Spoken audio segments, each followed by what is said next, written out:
அவர் கதையின் ஹீரோ இல்லை, அவர் வாழ்க்கையின் ஹீரோ.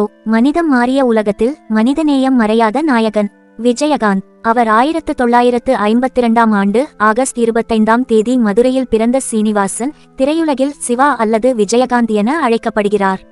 சின்ன ஊரிலிருந்து வந்த ஒரு சாதாரண பையன். சென்னையின் தெருக்களில் தந்தையின் கோபத்தையும் குடும்பத்தின் துன்பத்தையும் கடந்து வந்தார். அவர் கனவு நடிக்க வேண்டும், ஆனால் அதைவிட மக்கள் மனசில் நிறைய வேண்டும். 1979 முதல் 80 வரை களில் வெற்றி கொடுத்த அபார்ட்மெண்ட், செக்ரட்டரி போன்ற வேடங்களில் சாதனை படைத்தார் மற்றும் டூஜி மற்றும் ஆல்பர் போன்ற முக்கிய வெற்றிகரமான ஹிட் திரைப்படங்களையும் கொடுத்தார். சத்ரியன், விக்ரம், கேப்டன் பிரபாகரன் ஆகிய திரைப்படங்களில் குரல், நேர்மை, சண்டை ஆல் இன் ஒன்னாக கலக்கினார். திரையில் சண்டை சடங்குகள், ஆனால் வாழ்க்கையில் அமைதியோடு வெற்றி. இதுவே அவரை கேப்டன் என்று அழைக்க வைத்தது திரை உலகமும் மக்களும். தன்னுடைய அரசியல் வாழ்க்கையை செப்டம்பர் 14, 2005ஆம் ஆண்டு DMDK தேசிய முற்போக்கு திராவிட கழகம் நிறுவினார். 2006 முதல்வர் ஓபன் ஆதரவில் 29 தொகுதிகளில் வெற்றி.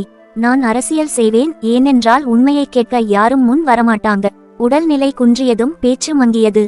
ஆனால் மேடையை விட்டு அவர் இறங்கவில்லை. விழிகளில் துளிகள், ஆனால் நெஞ்சத்தில் கனல் தீ.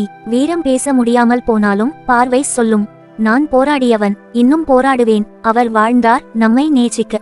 அவர் நடித்தார் நம்மால் வெல்ல. அவர் பேசவில்லை, ஆனாலும் உலகம் அவரை பேசுகிறது.